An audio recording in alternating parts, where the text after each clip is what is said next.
Hello medicos, क्या हालचाल? बढ़िया एकदम। सो आज का जो टॉपिक है वो है आपका जीनोबायोटिक्स, और जीनोबायोटिक्स का कौन सा सब टॉपिक है, फेज 2 मेटाबॉलिज्म। हमने पिछले लेक्चर में फेज 1 मेटाबॉलिज्म पढ़ा हुआ है, ठीक है।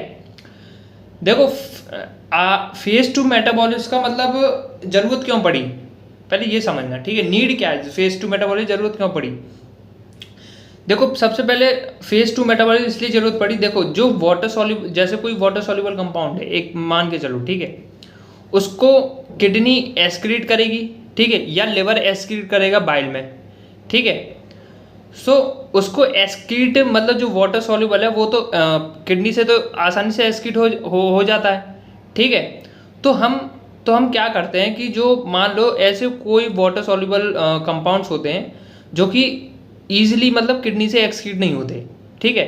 तो उनको अच्छी तरह एक्सक्रीट करवाने के लिए, ठीक है, उन्हें है ना उनको है ना और पोलर बनाना होता है, मतलब पोलर और बनाना होता है, मतलब और कर रहा सा उन्हें वाटर सॉल्युबल बनाना होता है, ठीक है, ताकि वो इफिशिएंटली एक्सक्रीट हो सकें, ठीक है। तो पहला मतलब यही है कि जरूरत क्यों पड़ी, क्योंकि वाटर सॉल्युबल जीनोबायोटिक जो होते हैं उन्हें इफिशिएंटली एक्सक्रीट किया जा सके बाय किडनी या लिवर के थ्रू, ठीक है। किडनी कैसे एक्सक्रीट करेगी, यूरिन के थ्रू, और लिवर कैसे एक्सक्रीट करेगा, बाइल के थ्रू, ठीक है, ताकि वो एलिमिनेट हो सके। दूसरा कारण, फेज 2 मेटाबॉलिज्म जो होता है वो आपका लेस टॉक्सिक फॉर्म जो होती है, कोई भी कंपाउंड की लेस टॉक्सिक फॉर्म है उसको, या नॉन टॉक्सिक फॉर्म है, ठीक है, ठीक। तो जो फेज 2 मेटाबॉलिज्म होती है वो क्या करती है, वो कन्वर्ट करती है किसी भी कंपाउंड को किस में, या तो लेस टॉक्सिक में करेगी या नॉन टॉक्सिक फॉर्म में करेगी, ठीक।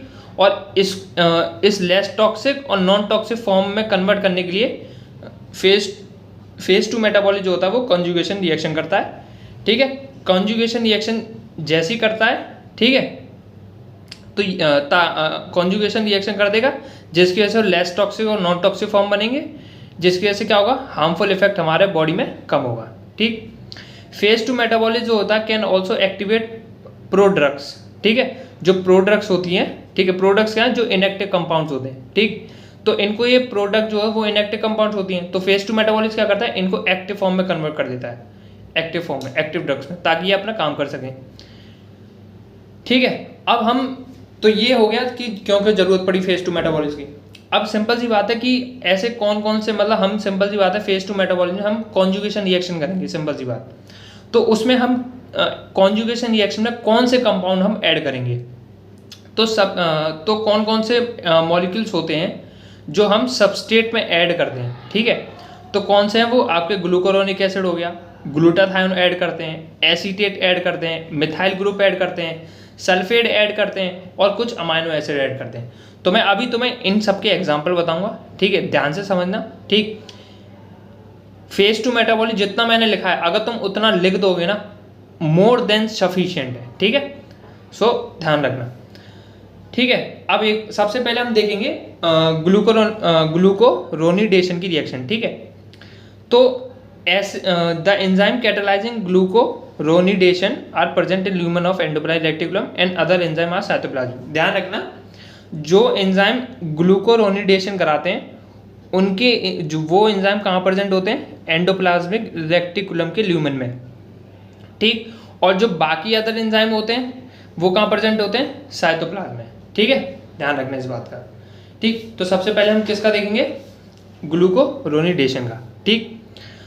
तो अब ये देखो एग्जाम्पल है, इसमें समझाने का ऐसा कुछ नहीं है, ये तुम्हें याद करने पड़ेंगे, ठीक है। तो देखो क्या होता है, अब कौन कौन से कंपाउंड है जो ग्लूकोरोनिडेशन में जाएंगे, तो मैंने ये कुछ कंपाउंड्स लिखे हैं, वो देखो। मॉर्फिन को मॉर्फिन 6, देखो मॉर्फिन 6 ग्लूकोरोनाइड में कन्वर्ट किया गया, ठीक। किस एंजाइम की वजह से, UGT2B7। देखो UGT का मतलब क्या है, UGT का मतलब है UDP ग्लूकोरोनाइड ट्रांसफरेज, ठीक है। क्या है, UDP ग्लूकोरोनाइड ट्रांसफरेज, मतलब ये कौन सा ग्रुप ट्रांसफर करेगा, ग्लूकोरोनाइड। तो मॉर्फिन पे इसने क्या जोड़ दिया, ग्लूकोरोनाइड, तो क्या बन गया, मॉर्फिन 6 ग्लूकोरोनाइड, ठीक है। एंजाइम का नाम ध्यान रखना, UGT2B7। ऐसी बिलिरुबिन, ठीक है। देखो बिलिरुबिन क्या, बिलिरुबिन को जब बिलिरुबिन देखो ये मैंने तुम्हें पता है किसमें पढ़ाया था मैंने, हीम कैटाबॉलिज्म में। है ना, जब जो हीमोग्लोबिन होता है, हीमोग्लोबिन मेटाबॉलिज्म पढ़ाया था ना, जो टूटता है ना, तो प्रोडक्ट बनता है ना, जो हीम होता है वो किस में कन्वर्ट होता है, किस में कन्वर्ट होता है ना, बिलिरुबिन में, है ना, वो कैटाबॉलिक समझाया मैंने तुम्हें, ठीक है। तो जो बिलिरुबिन होता है वो किस में कन्वर्ट होता है, बिलिरुबिन डाइग्लूकोनाइड, ठीक है। उसमें अब इसमें कितने जुड़े हुए हैं, 2, कौन से ग्रुप, ग्लूकोनाइड इसमें 2 जुड़े हुए हैं, ठीक है। तो कौन सा एंजाइम है यहाँ पे, UGT1A1, ठीक है, ये ध्यान रखना, ये 1A1 है, 1 है, ठीक, तो ध्यान रखना। एसिटामिनोफिन को हम किस में कन्वर्ट करते हैं, एसिटामिनोफिन डाइग्लूकोनाइड, किस एंजाइम की वजह से, UGT1A6। ऐसी एस्ट्राडायोल है, एस्ट्राडायोल को किस में कन्वर्ट करते हैं, एस्ट्राडायोल डाइग्लूकोनाइड, एंजाइम का नाम क्या है, UGT1A1, ठीक। देखो सुनो, इसमें समझाने का कुछ भी नहीं है, सही बताऊं तो, ठीक है, बस तुम्हें रिएक्शन याद करनी पड़ेंगी, ठीक, 2 बार लिखना है इसको, आराम से याद हो जाएंगी, ठीक।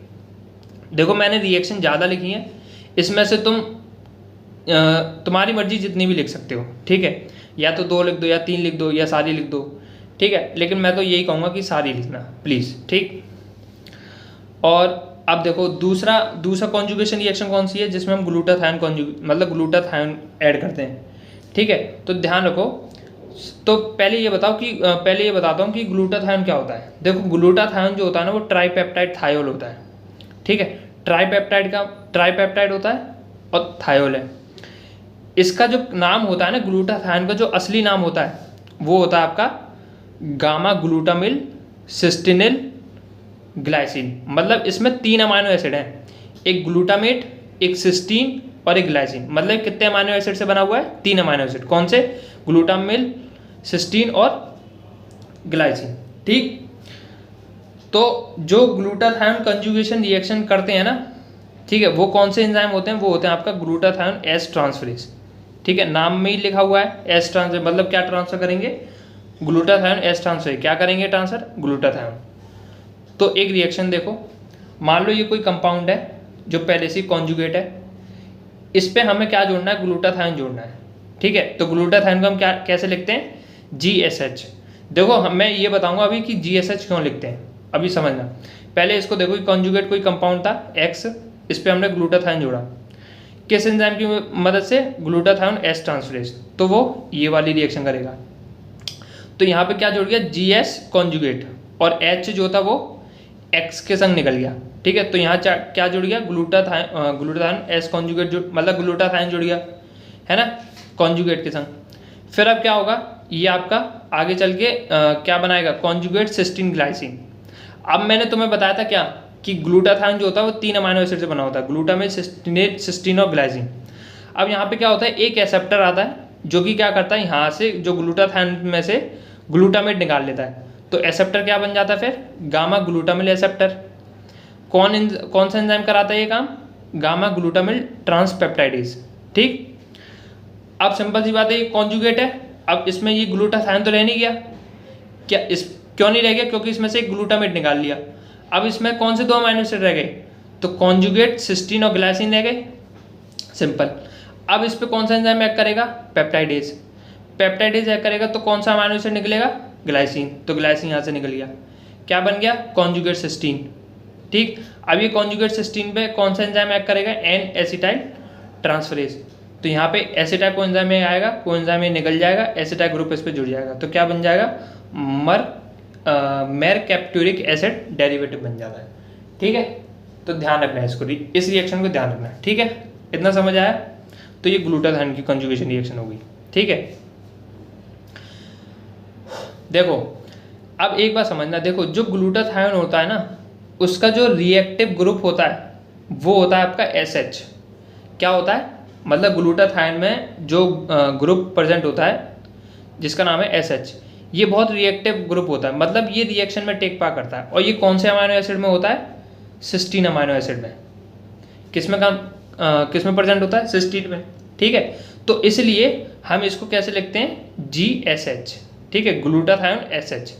समझ में आया। तो इसलिए हम इसको, क्योंकि SH जो होता है ना, ग्लूटाथायोन रिएक्शन इसलिए कर पाता है क्योंकि उसके पास SH ग्रुप होता है ना, और वो SH ग्रुप किस अमाइनो एसिड में होता है, सिस्टीन में, ठीक है। इसलिए हम इसको कैसे लिखते हैं, GSH लिखते हैं। इतना समझ आया, बहुत सही।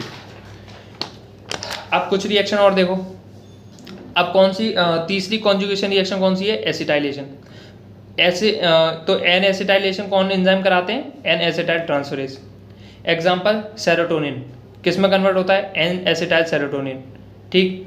आइसोनियाजिड किस में कन्वर्ट होता है? N acetyl isoniazid. जो आइसोनियाजिड होती है ना, वो ध्यान रखना, ये ट्यूबरक्लोसिस के लिए, मतलब ये ट्रीटमेंट में काम आती है ड्रग।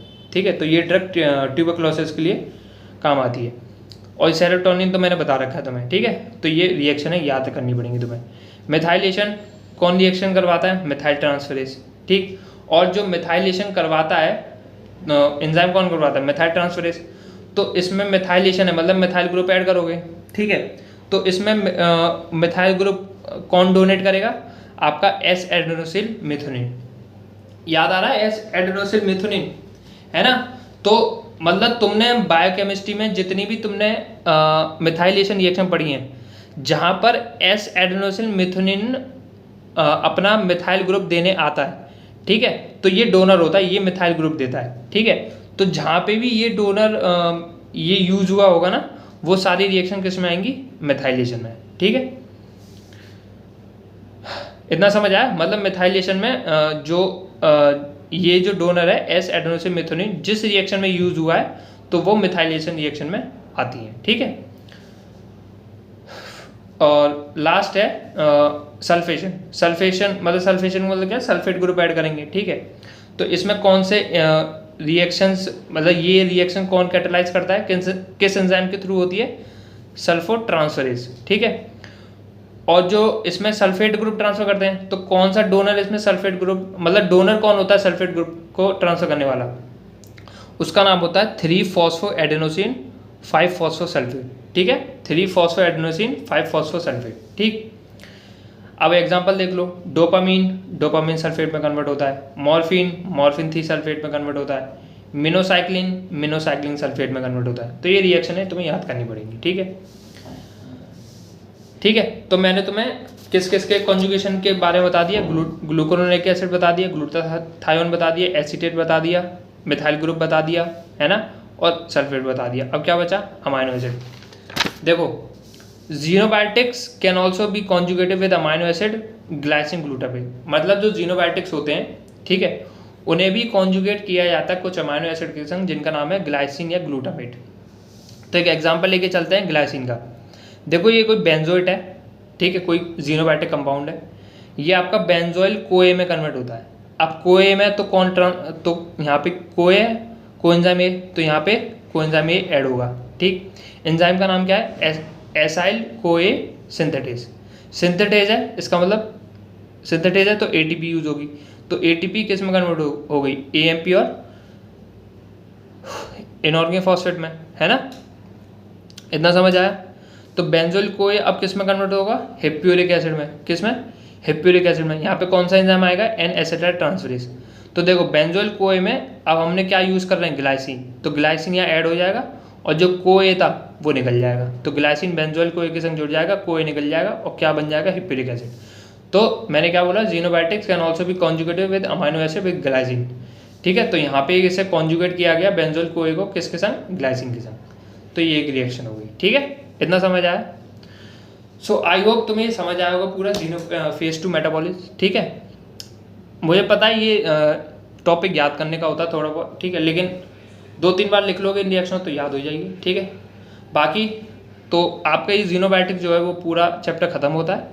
ठीक है, अब हम अगला नेक्स्ट चैप्टर स्टार्ट करेंगे। ठीक है, मैं व्हाट्सएप पे वोट पोल डाल दूंगा, तो उसमें बता देना कौन सा टॉपिक कौन सा चैप्टर स्टार्ट करना है। ठीक है, सो पढ़ाई करते रहो। All the very best, bye bye, good night. ठीक है, और ध्यान रखना, हाँ, अब तुम्हारे पेपर आ रहे हैं। ठीक है, तो एक बात तो सुन लो कि नींद पे कॉम्प्रोमाइज़ मत करना प्लीज़। ठीक है, क्योंकि नींद जो होती है ना वो सबसे बहुत इंपॉर्टेंट होती है पढ़ाई में, मजाक नहीं कर रहा। ठीक है, तो जहाँ पे भी तुम टाइम वेस्ट कर रहे हो ना, ठीक है, प्लीज़ उसको हटाओ। ठीक है, और वहाँ पे उसको पढ़ाई पे लगाओ, क्योंकि ज़्यादा समय रह नहीं गया है। ठीक है, सो नींद पे बस कॉम्प्रोमाइज़ मत करना। ठीक है, बाकी सब बस अभी तुम्हारा जो काम है ना वो बस पढ़ाई का होना चाहिए बस। बाकी सब चीज़ें होती रहती हैं, ठीक है, वो तो बार बार चीज़ें आती रहती हैं। अगर ये चीज़ रह जाती है ना तो फिर बहुत बुरा लगता है, ठीक है ना। सो पढ़ाई पहले मेन है, उसे करो पहले, ठीक। और जहाँ पे भी तुम टाइम वेस्ट कर रहे हो प्लीज़ उसको हटाओ, ठीक है ना। सो इतना ही कहना था, आई होप तुम फॉलो करोगे इसको, ठीक। सो बाय बाय, ख्याल रखो अपना।